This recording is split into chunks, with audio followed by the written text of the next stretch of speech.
Buenas, mi nombre es Yuri Mora Artavia y este es el video que preparé para la presentación del Quiz 1, en el cual se llevará a cabo la explicación de varios conceptos que se ven en el curso de termofluidos.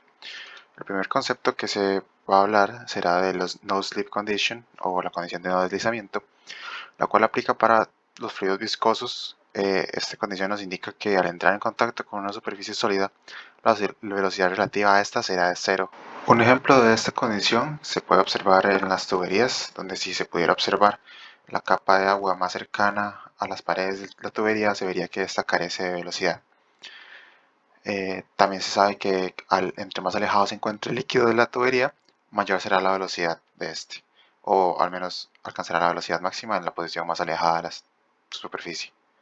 Acá se puede ver un ejemplo de cómo se comporta el agua en la ala de un avión que se encuentra a 217 metros por segundo. Como se puede observar, se ve como el agua se mueve a no tan alta velocidad como se esperaría, puesto que la capa más cercana al ala se encuentra adherida a esta. Existen excepciones a esta condición, que es cuando la presión a la que se encuentra el líquido es demasiado baja. El siguiente concepto del que se hablará es la viscosidad, la cual puede definirse como una medida de la resistencia a las deformaciones graduales que son causadas en un fluido debido a las tensiones.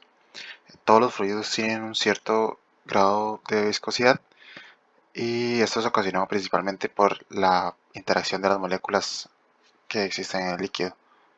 Acá hay un ejemplo de cómo funciona la viscosidad en dos líquidos distintos, el de la derecha siendo miel y el de la izquierda es agua, y como se observa es más sencillo ocasionar que el agua fluya a ocasionar que la miel fluya. A largo plazo el vaso de agua se llenará más rápido que el vaso de miel.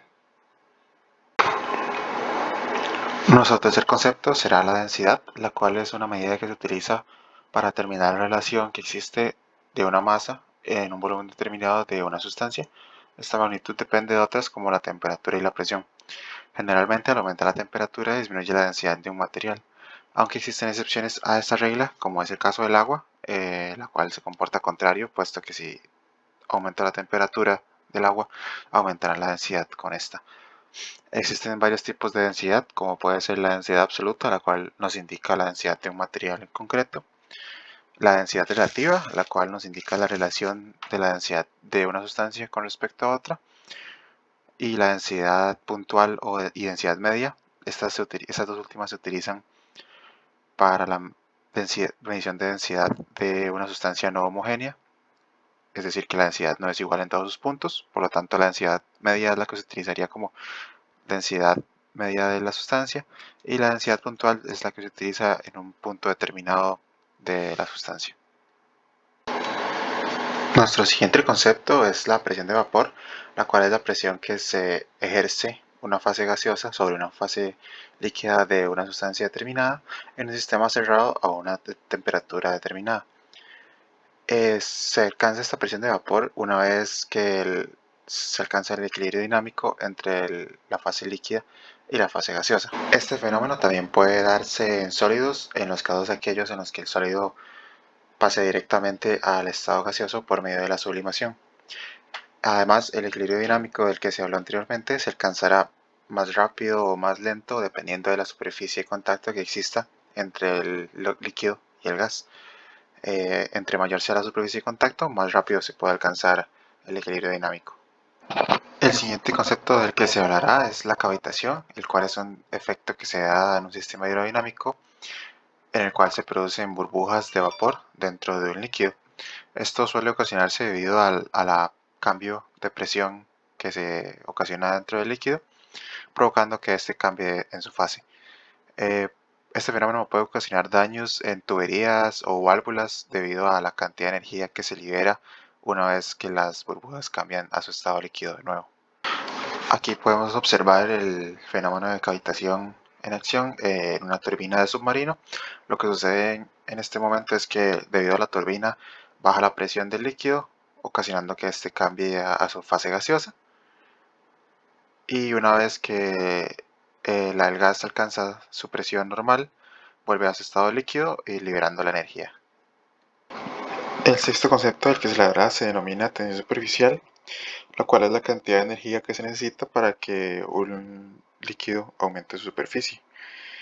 Esta definición implica que un líquido presenta una resistencia a aumentar su superficie, lo que permite que insectos como mosquitos o zapateros o incluso algunos objetos como puede ser una navaja de metal pueda flotar sin necesariamente tener una densidad menor a la del líquido. Este fenómeno suele ocasionarse debido a la fuerza que existe entre las moléculas y la diferencia que hay en esta fuerza variando entre el interior del líquido o en su superficie, debido a que en el interior de un líquido la fuerza que se genera entre las moléculas se nulifica entre ellas, mientras que en su superficie se genera una fuerza neta hacia el interior del líquido. El siguiente concepto es la capilaridad, la cual es una propiedad de los fluidos que depende directamente de la tensión superficial. Esta propiedad es la que permite que un líquido pueda subir por un tubo capilar al ser introducido en el interior del líquido, debido a que la fuerza intermolecular en el líquido es mayor a la de adhesión de las paredes del tubo. Este fenómeno no necesariamente se tiene que dar únicamente en los tubos capilares, también puede darse, por ejemplo, en las plantas, las cuales se aprovechan de esta propiedad del agua para que se pueda vencer la gravedad y el líquido llegue a todas las regiones de la planta.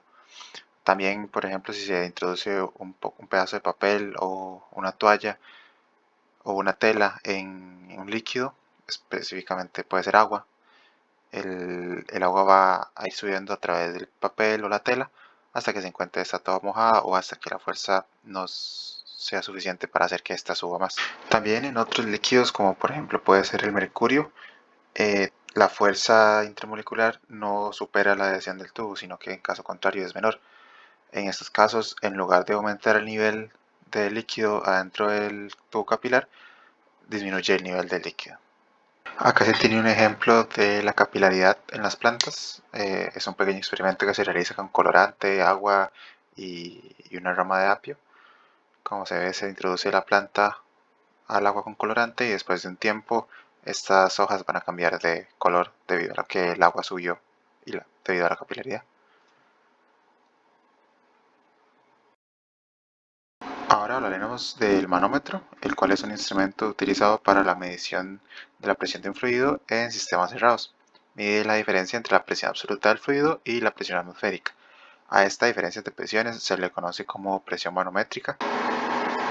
Es debido a esto que un manómetro no realmente mide la presión absoluta de un fluido, sino que lo que se observa en el medidor sería una presión relativa. Entre los usos comunes de un manómetro puede ser medir la presión dentro de un neumático de un automóvil. Esto se considera como un uso para seguridad debido a que una presión no ideal en un neumático puede ocasionar un accidente o bien puede ocasionar que la llanta se desgaste a mayor medida y además un mayor consumo de combustible. El siguiente concepto será el caudalímetro de agua. Este es un instrumento utilizado para la medición del caudal de un fluido. Existen varios tipos de caudalímetros, como el visual, los electrónicos, las diferenciales de temperatura, los cuales no solamente permiten medir el caudal, sino que también, debido a su funcionamiento, permiten determinar la dirección de flujo, los caudalímetros magnéticos y los ultrasónicos. Entre los usos rutinarios de los caudalímetros suele ser en la industria, lo que permite la medición y control de flujos continuos, de llenado y de dosimetría. Esos caudalímetros permiten medir muchos fluidos acuosos, como agua, aguas residuales, lodos, pulpas, ácidos, entre otros. Nuestro último concepto será el termómetro, el cual es un instrumento utilizado para obtener la temperatura en una región determinada o en un individuo u objeto.